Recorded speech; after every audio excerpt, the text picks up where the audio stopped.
بسم اللہ الرحمن الرحیم۔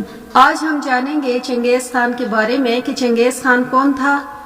تو جڑے رہیں ویڈیو کے آخر تک۔ اگر نیو ہے تو چینل کو سبسکرائب کر دیں، ویڈیو پسند آئے تو لائک کر دیں۔ تو جانتے ہیں ہم تاریخ اسلام میں چنگیز خان کے بارے میں۔ تاریخ نے بڑے بڑے درندے پیدا کیے، چنگیز خان بھی انہی میں سے تھا۔ وہ شمالی منگولیا میں پیدا ہوا تھا۔ اس کے باپ یسوجی نے، جو بورجیکن قبیلے کا سردار تھا، اس کا نام تموجن رکھا۔ یسوجی کو اس کے دشمن تاتاریوں نے اس وقت راستے میں مار دیا تھا جب وہ تموجن کی شادی بورتی سے طے کر کے اور اس کے ہونے والے سسرال یعنی اونگیرت سے قبیلے میں چھوڑ کر واپس آ رہا تھا۔ یہاں سے تموجن کی زندگی شروع ہوتی ہے۔ وہ اتراؤ چڑھاؤ سے گزرنے کے بعد 46 سال کی عمر میں پورے منگولیا کا حکمران بن گیا اور اس نے چنگیز خان کا نام اختیار کیا۔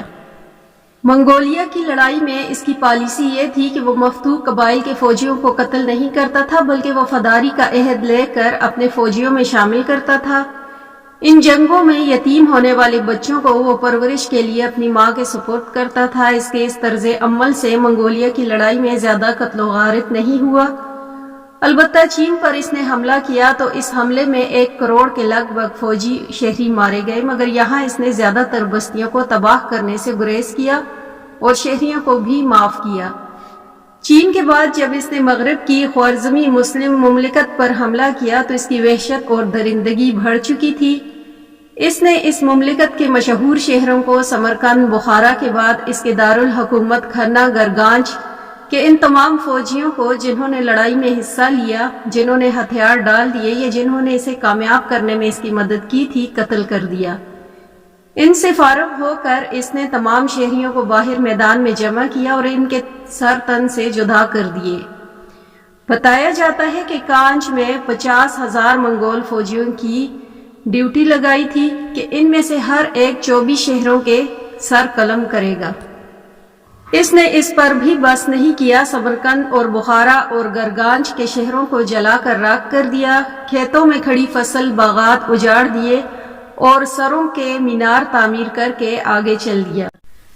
بورتی سے جب اس کی پہلی ملاقات ہوئی تو چنگیز خان 9 سال کا تھا۔ بورتی اور اس کی شادی طے ہو گئی تو اس زمانے کے دستور کے مطابق اسے 3 سال تک اپنے سسردائی سستین کی خدمت کرنا تھی۔ اس کے بعد ہی دونوں کی باضابطہ شادی ہوتی۔ اس نے چند دن بکریوں اور گھوڑوں کے گلوں کی دیکھ بھال کی۔ بورتی کے ساتھ پہاڑوں اور وادیوں میں گھومتا رہا کہ اسے اپنے باپ کی ہلاکت کی خبر ملی۔ اسے واپس اپنے قبیلے جانا پڑا اور پھر 9 سے 16 سال کی عمر تک پہنچنے کے لیے اسے بے شمار گھٹناؤں سے گزرنا تھا۔ اور جب تموجن 16 سال کا ہو گیا اور اپنی چھوٹی سی فوج بنا چکا تو اس نے اپنی محبوبہ بورتی سے شادی کی۔ اس شادی کو ابھی چند ہی دن ہوئے تھے کہ بورتی اغوا کر لی گئی۔ اسے مرکٹ قبیلے والوں نے اغوا کیا اور آگے جا کر بیچ دیا۔ تموجن اسے ڈھونڈ رہا تھا، آخر اس کا پتہ چل گیا۔ وہ اپنے دوست جموکا اور اس کے سرپرست تغرل خان کی مدد سے اسے واپس لانے میں کامیاب ہو گیا، مگر اس وقت تک بورتی حاملہ ہو چکی تھی اور اس نے ایک لڑکے کو جنم دیا جس کا نام جوچی رکھا گیا۔ منگول رسم و رواج کے مطابق چنگیز خان نے کئی شادیاں کی، مگر اس نے ملکہ کا درجہ کبھی کسی کو نہیں دیا۔ بورتی اور صرف بورتی کو اس کی ملکہ کا درجہ حاصل تھا، وہی اس کے ساتھ تخت پر بیٹھتی تھی۔ منگول سلطنت کا سکہ قائم کرنے کے لیے اس نے بے پناہ خون ریزی کی، جس کی وجہ سے آج تک اسے ظالم اور جابر حکمران کے نام سے یاد کیا جاتا ہے۔ 13ویں صدی میں اس نے واقعی یہ ثابت کر دیا تھا کہ منگول آرمی دنیا کی مضبوط ترین فوج ہے۔ فوج کی تنظیم، ٹریننگ، اسلحہ، ہتھیار اور کمانڈنگ ان کے جابرانہ اصولوں کا مظہر ہے۔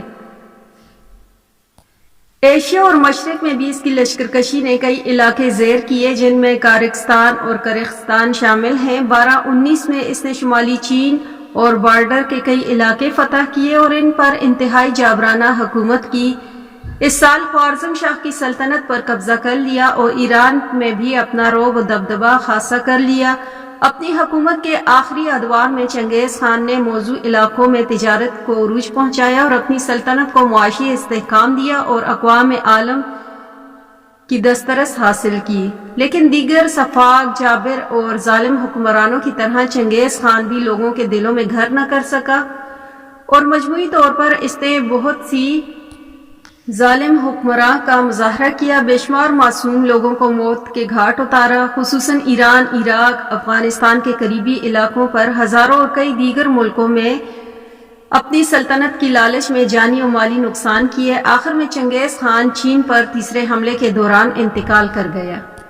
اس کی ذہانت اور چالاکی میں اس وقت اس کا کوئی ثانی نہ تھا، لیکن تاریخ میں خون ریزی اور بدامنی کا سیاہ باب ہمیشہ کے لیے چھوڑ